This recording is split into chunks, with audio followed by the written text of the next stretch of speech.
Modern-day Halloween specials are so boring. The characters don't do anything they wouldn't do in any other episode. They don't go trick-or-treating. They don't even dress up in costumes. All they do is take a script from a previous show, change some of the words to prom or dance or something, change them to Halloween, then they sit around for 30 minutes insulting each other. Whatever happened to the spirit of Halloween? When TV shows would go all out in their celebration of the holiday, when Michael Landon would dress up as a werewolf, when Roseanne would suck her neighbors into believing a wild tale, when science fiction shows would cross the line into religion and introduce a demon or the devil or something as a character, the offerings the networks give us today are just so underwhelming. Jingles, I hears ye, do I ever. TV today just ain't got what it takes to illustrate the fun that can be had on this oh-so-very special day. TV, back in the past, it was so much better, so much better. Why, you'd have all the kids dressed up in scary costumes. You'd have the adults off to some haunted house or something, getting really down with the music, the costumes, the tricks on each other. Yes, TV specials from the past were marvelous. They was just absolutely perfect. Why, there were some from years and years ago, long before we was born. Yes, long before we ever set foot on this earth. From the 1950s, from the 1960s, where you'd have the entire set decorated from top to bottom. Yes, from top to bottom, without nary parcel being skipped over. The actors, or entertainers, they would be all dolled up as Frankenstein. Oh, yes, they would. Others would be witches or goblins. Others would be all cute-like, Raggedy Ann and her brother. Or is it her boyfriend? I never could tell much about them, too. Never trust anyone who dresses up as a clown. Never, never, never. Them people is scary. Clowns, they should be abolished. Not only on Halloween, but on every other occasion as well. Even at the circus, they should be. Bunsen, we get the point. You don't like clowns. Get back to your point. How do you know what TV was like in the 1950s and 1960s? You're only 8 years old. How would you even know what was on TV back then? I can't know what was on TV back then. Shows how much you know, Lazar. Yes, shows you don't know much on this topic at all. I knows what's been on the TV back then because I seen it for myself. Yes, I done sit down and watch TV in that era. From that era, and I tells you right now, it was much better than anything on TV today, even though there wasn't no color added to the screens, and the sound go in and out a lot. The stuff they put on the air back then, why, it would shame anything on TV today. Bunsen, why must every conversation turn into a headache? You couldn't possibly have sat down and watched TV in the 1960s. You weren't even born until 2006. What do you mean you've been watching TV in the past? Well, if you just stopped talking for a few seconds, I could explain that perfectly well. If I'd stop talking... Yes, see, there's you go again. Shut those little lips for 2 itty-bitty seconds, and I'll tell you how I done watched the TV in the past. 1, 2... Good. Now, do not go spreading this news around, okay? But I done invented something that will change the world one day. Oh, it won't just change the world. It will change life as we know it on this entire planet. Yes, change it all. Change it all for every man, woman, child, and bear all over the world. You see, I, Bunsen Bear, have invented a time machine. I think Lazar is too stunned to say anything, so I'll say it. Bunsen, are you feeling all right? Did you eat too much candy earlier? You're not making much sense. You can't invent a time machine. There's no such thing as time travel.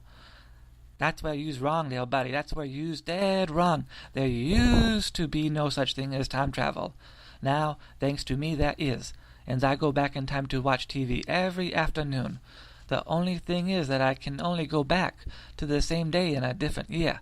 So it's like today, Halloween, I can go back in time to any year I want, but only on Halloween Day. So this afternoon, I goes back to 1961 Halloween Day. I sit down, watch a little TV I brought with me, an old analog one my papa used to use. I find me a tree, and I sit and watch and watch and watch. You would not believe the quality of the shows back then. They were so funny, so innocent, so cute and so pure, so entertaining. Let me tell yous right now, I never had so much fun as this afternoon, when I went back in time and watched Ozzie and Harriet. No, I ain't. No, I hadn't. I've had the best time of my whole life. All right. Okay. Bunsen, for the sake of getting this conversation over with, I'll say I believe you.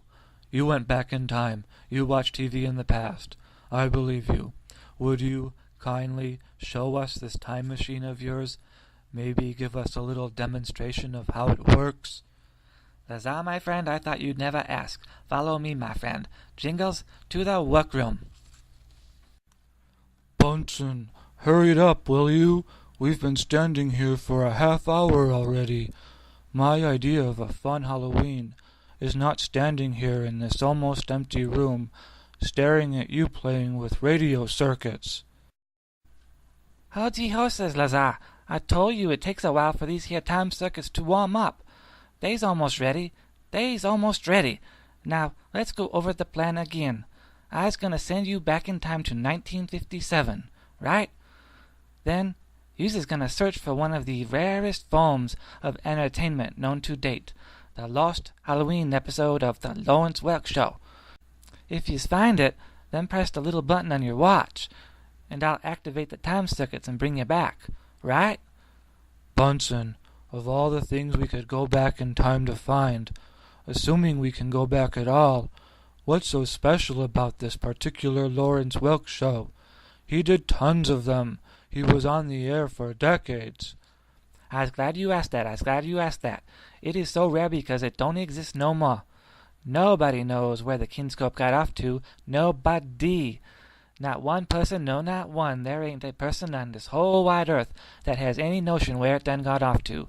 Because of that, nobody has seen it since it originally aired in 1957. But if you go back in time and find it before it was lost, then you can bring it back here and we can see it again. A perfect plan, don't you think? A perfect plan if your time machine really works, Bunsen. Come on, I'm getting hungry. It's time to put up or shut up. Let's go. All's right. Computer, initiate countdown. Countdown for blast off. X minus 5, 4, 3, 2, X minus 1, fire.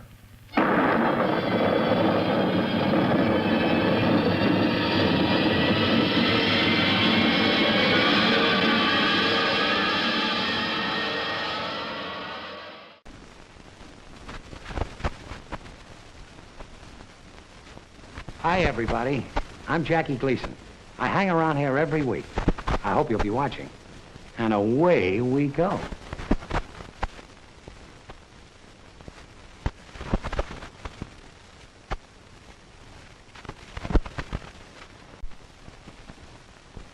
Back in 1775, we didn't have an Army Reserve, but we had a brave army of citizen soldiers who fought together to protect their homes and loved ones.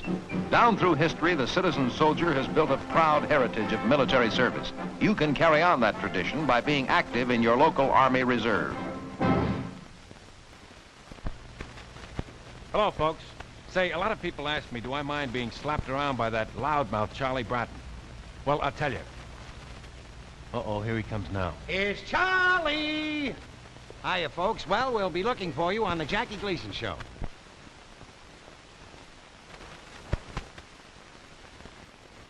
Gracie and I are on television tonight. I'm Gracie. Don't forget to watch. It's George. Pretty cute show. What are you laughing at? We're trying to get the audience in a good mood.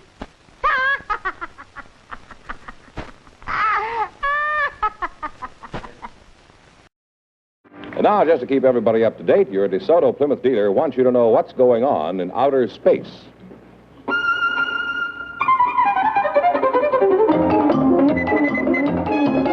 Zorks, it's beautiful! It's the new DeSoto Torsionaire ride. Push button driving. It's the most exciting car in the world today. In any world.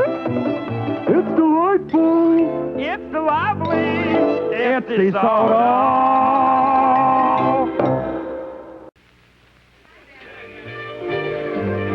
Hey there, Cliffy boy. What do you say? Nice party, don't you think?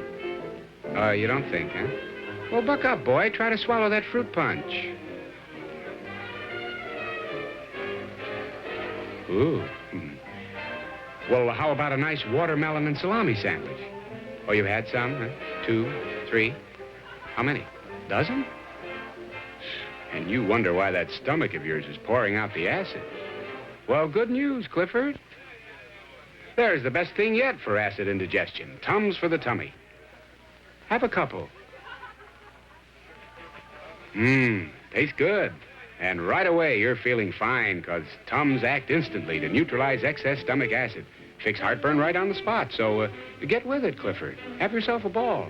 And from now on, don't ever forget those Tums. 10 cents a roll, 3-roll pack, 25 cents, and keep 'em handy.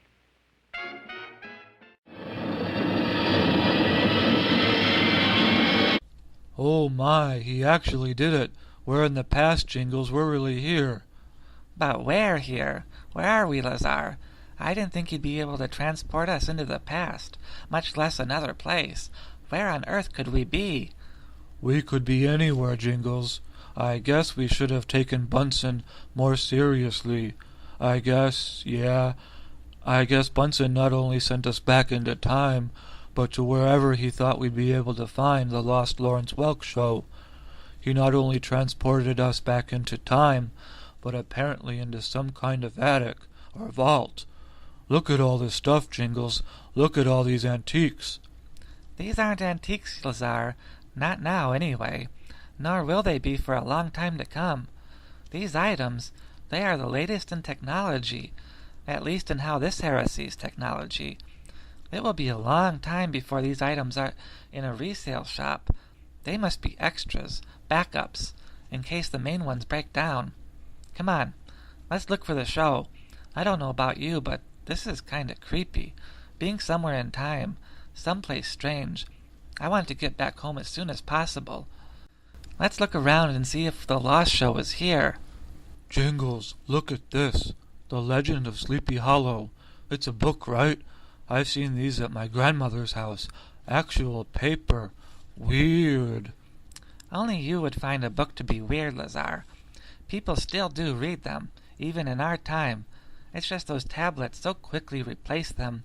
Most people have forgotten the pleasure of actually owning a physical copy of a story.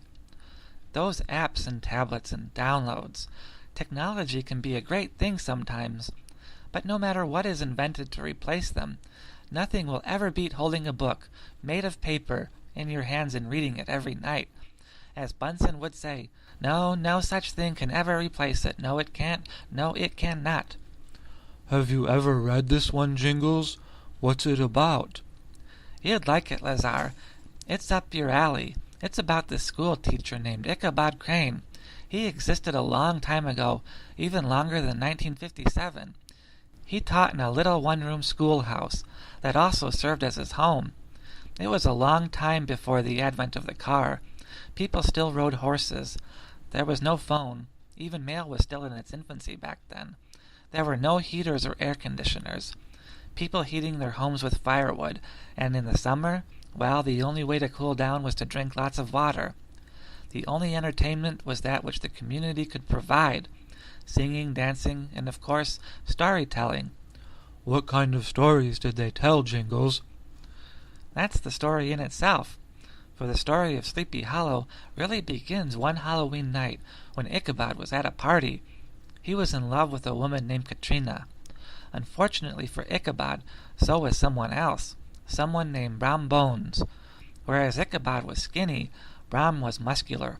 Whereas Ichabod was smart, Brom wasn't too bright. Bright or not, Brom knew Ichabod's weakness, and that was scary stories. Ichabod loved them, even though they frightened him greatly. So on Halloween night at this party, Brom told the legend of the local ghost, the Headless Horseman, a Hessian who lost his head, and now rode around on his devilish horse. His sole aim is to collect the heads of the people who live in Sleepy Hollow. Revenge, that if he had no head, neither can anyone else. Brom told this story, and Ichabod was terrified, for that night he had to walk home, back to the schoolhouse, alone. What happened to Ichabod? Did he make it back to the schoolhouse? To this day, that is a question nobody knows the answer to. That night, Ichabod disappeared.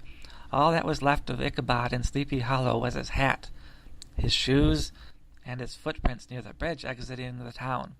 That, and, oh yes, a broken pumpkin, smashed and burned into a million pieces. The smashed pumpkin, the calling card of the Headless Horseman. Ichabod may have escaped his encounter from the horseman, for the Headless Hessian could not leave Sleepy Hollow.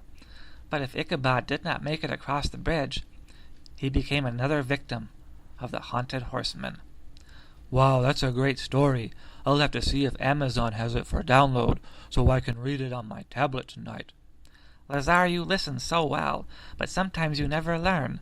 Anyway, let's get back to looking for that Welk show, all right? It's getting late, and I'm really getting hungry. Hey, Jingles, what is this? It looks like a giant CD, but why is it all black? Well, I'll be. It's a record. Not just a record, it's a 78. These are what people used to listen to in the 1950s. What does the label say? Ichabod Crane and Katrina. A musical recording about the characters of Sleepy Hollow. We must be in a museum somewhere. These must be part of a display about Washington Irving. Fascinating. I never knew there were musical recordings about the school teacher and Headless Horseman. Fascinating. Absolutely fascinating. This is music? How? How did they fit it into their computer to listen to it? It's too big, Jingles. There's no way this could ever fit into a computer. You're making that up, aren't you? Lazar, you really are a product of the 21st century, you know that? You have no imagination. Computers didn't exist in 1957. Well, they did, but not the kind you are thinking about. Long ago, well, we're in 1957, so not that long ago. Do you know what a computer was? In 1957? Was it any different than what it is now? Very different, Lazar, very different. A computer wasn't a time machine. A computer was a human being. It was a job title, someone who added figures together. Basically, people who did math for a living. They added up financial material on large calculators, and then turned it all over to their bosses. Things such as payroll ran through them. It wasn't until the middle of the 20th century that computers became machines. They were huge, Lazar, enormous, the size of your house. So even if this record was to be used with a computer, they could have put it in one. They were that big. Okay, I get you. So how do we play this record? How do we listen to it? We need a turntable to play it.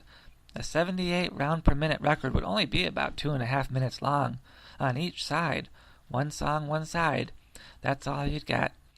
It will be at least 5 or 10 years before records with 10 songs will appear en masse. I've always enjoyed the 78 RPM, though. There's just something about them that makes the music sound better than even a CD. Well, to me, anyway.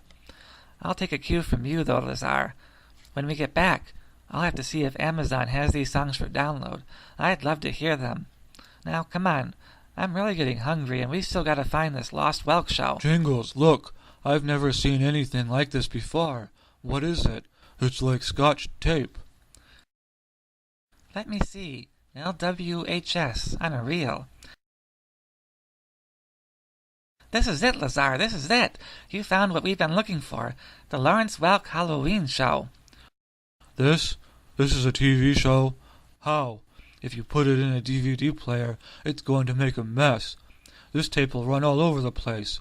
How can we possibly watch Scotch tape? Jingles, I'm worried about you. The hunger is making you imagine things. Maybe you'd better sit down before you faint. I can go on looking for the show myself. There are none so blind as those who will not see, Lazar. Please remind me to have a long talk with your history teacher when we go back to school. Honestly. What? What did I do? You're not going to seriously try to tell me that this is actually a TV show? That I am, Lazar. That I am. Tonight, when you're home eating your Halloween candy, ask your mom to show you a VHS. You've still got them in your library. I've seen them 1,000,000 times. How could you have lived in that house all your life and never even looked at one? In times past, all video was on tape. You need a special kind of player to watch it. With a VHS, you need a video cassette recorder. But with something like this reel, you need a movie projector to watch it.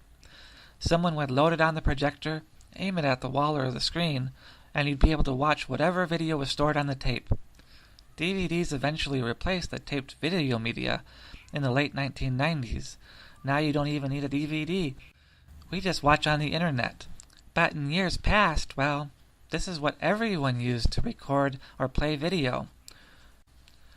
You're kidding me, right? Watching movies on tape. I still don't see how anyone could see anything on tape that small.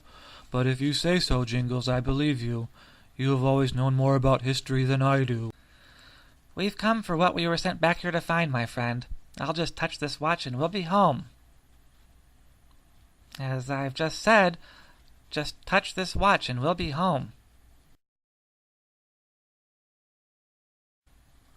Bunsen, bring us back! This isn't good, is it, Jingles? The lovely Janet Gaynor, whose great movies will be long remembered, recently made her dramatic television debut on Medallion Theater in a delightful play called Dear Cynthia. And there are more fine stories with top Broadway and Hollywood stars coming your way each week on Medallion Theater.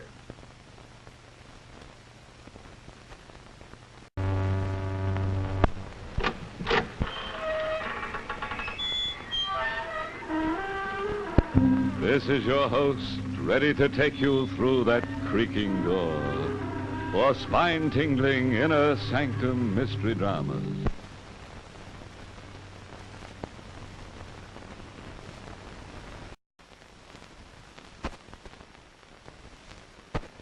Hey, look! They're putting the name up in lights. Medallion Theater. Terrific plays. Smooth production. Famous stars. It's a knockout. Oh.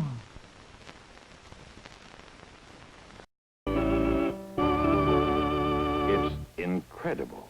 Yet Procter & Gamble's new cleanser, Comet, fortified with chloranol, bleaches out stains, wipes out germs, as no other cleanser can. We'll demonstrate. On this sink, we've put a stubborn tea stain. One side we'll clean with a leading cleanser, the other with green Comet cleanser.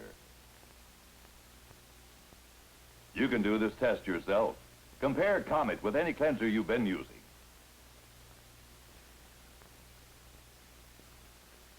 Look, cleanser X, stain still there. Comet cleanser, stain bleached out completely.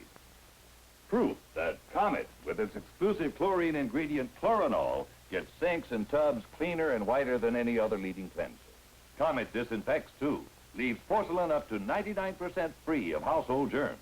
Get new Comet Cleanser. Bunsen, I am so furious with you. How could you possibly fall asleep while waiting for us to come back from 1957? You are the most undependable, unreliable, unbelievable bear I've ever known. Nobody would leave his friends trapped in the past like that. Nobody else, nobody but you. How could you possibly have fallen asleep? It's just like this, Jingles, it's just like this. You was gone about 20 minutes, you see, so I figures I could just shut my eyes like, you know, a few minutes and rest 'em. I's been up all day, watching TV in the past before you and Lazar showed up. My eyes were tired. They were so tired, so heavy, so it needed to be closed for just a few minutes. So I laid my head down, yes I did. I done laid it down.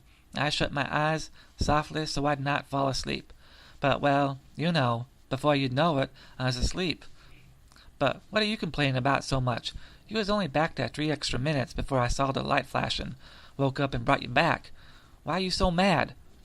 Being trapped in the past, who knows where, who knows what time, with the possibility of someone finding us any minute. A minute felt like a year. A year, Bunsen, a year! You left us back there for 3 years. Jingles, he did not leave us back there for 3 years, but it sure did feel like that at the time. Well, I's sorry about that, my friends. I's very sorry. I's the sorriest bear on the face of this here earth, all the earth. There is no sorry bear in the history of the planet besides me. I's sorry. I's sorrier than sorry. I's sorrow. I's the sorrowest.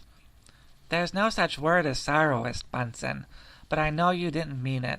It's just that I am so hungry and irritable. If I don't get some food soon, I am going to burst. I knew that, Jingles, so I done called the pizza dude, and he'll be here in just a few minutes. Just a few more minutes, and you'll have a whole pizza all to yourself. Yes, you will, all to yourself. Just hang in there, and in a few minutes you's gonna be full. All in all, things worked out pretty well, I'd say. Bunsen, you got your TV show. Jingles is going to get his pizza, and I got a bucket full of candy when my dad forgot tonight was Halloween. He slept through trick-or-treats. Not a bad night if you ask me. Still, there is one thing I don't understand. Something puzzles me. What is that, Lazar? Well, it's like this. Bunsen sent us back into time to find a lost episode of the Lawrence Welk Show, the Halloween episode.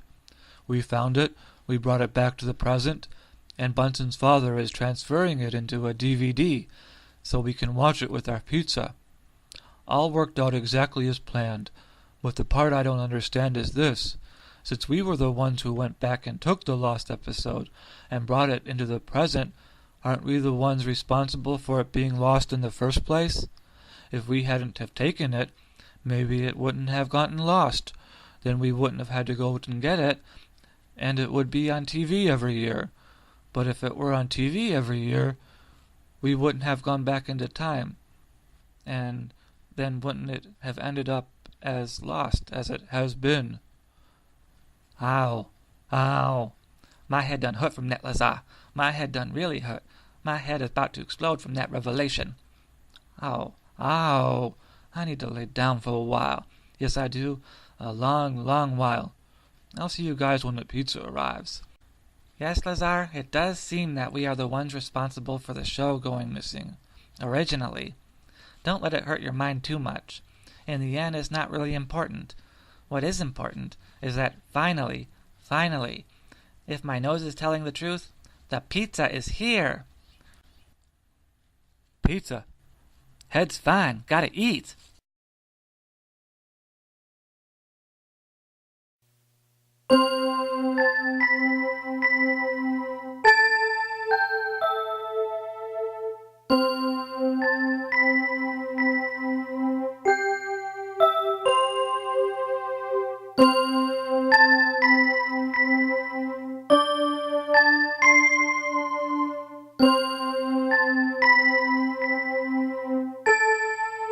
Thank you.